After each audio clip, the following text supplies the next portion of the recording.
Hello Mayhem Makers, I'm Mindy with Quilting Mayhem. Welcome to week 4 of my August mystery. We are working on the second block for this quilt and we're in that home stretch. So once we get this one done, next week we'll be putting it all together.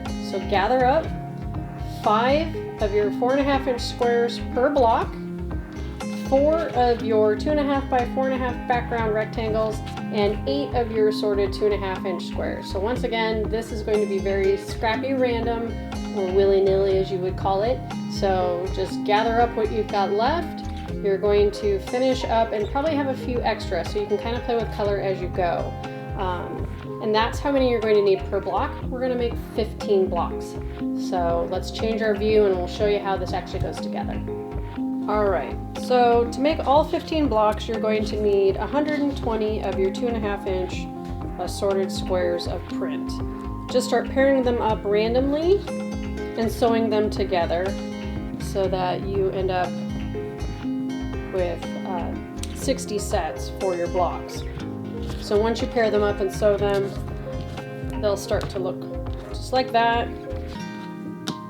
Multiple colors. Don't overthink this, just start slapping squares together and sewing them. Trust me, in the end you'll be fine. What will happen is you'll iron them and then you'll just have all these sets like this, and you will start to match them up with your 2.5 by 4.5 background rectangle. So then what you can do is you will need 60 total of these rectangles. Start marrying them up. And so just sew on the long end of this unit to then start making these guys. Look, I love this magic. Look at this. Blocks just keep appearing. So you'll have 60 sets of these to make your 15 squares. So what will happen is you will start pulling them, and you may choose different ones, however fussy you want to be with your color assortment, and then take your 5 4.5 inch squares and start laying them out. Alright, so then you're going to sew this block together, and you just, as we've said in the other ones when doing kind of these 9 patch grids, is I sew these seams and these seams to make rows, and then I start putting my rows together. So then I just go top down to the middle, and then the top middle unit to the bottom. In the end,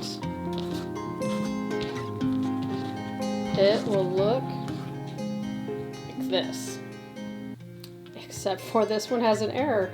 Yay me! So make sure that you switch it and this background's facing out. So see, even I make mistakes because I get in a hurry trying to do these videos and maybe not necessarily pay attention. So I'll be taking that bad boy out, flipping it around. So make sure when you're putting them together, background rectangles are on those outsides of this block and these fun squares are kind of surrounding that middle. Make 15 that look like this in random assorted colors and be ready to put your quilt together. Until then, happy stitching.